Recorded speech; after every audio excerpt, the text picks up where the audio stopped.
প্রথমবারের মতো hybrid pitch বসানো হচ্ছে ভারতের ক্রিকেট মাঠে। বিশ্বকাপের প্রস্তুতির অংশ হিসাবে এমন এক উদ্যোগ নিচ্ছে ভারতীয় ক্রিকেট নিয়ন্ত্রক সংস্থা বিসিসিআই। দেশটির হিমাচল প্রদেশ ক্রিকেট স্টেডিয়াম বা ধর্মশালায় বসবে এই পিচ, আর তাতে হবে আইপিএলের দুটি ম্যাচ। পাঞ্জাব বিপক্ষে এই দুই ম্যাচে খেলতে দেখা যাবে চেন্নাই এবং বেঙ্গালুরুকে। ধর্মশালায় খেলা হলেও সেখানে তৈরি হয়নি পিচ, নিয়ে আসা হয়েছে বিদেশ থেকে।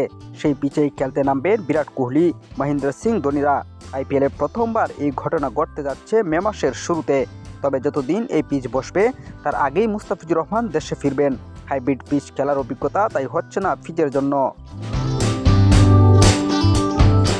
হিমাচল প্রদেশের ধর্মশালার জন্য এই নতুন পিচ তৈরি করা হয়েছে। ভারতীয় ক্রিকেট বোর্ডের অধীনে থাকা এটি প্রথম মাঠ যেখানে এই হাইব্রিড পিচ বসানো হয়েছে।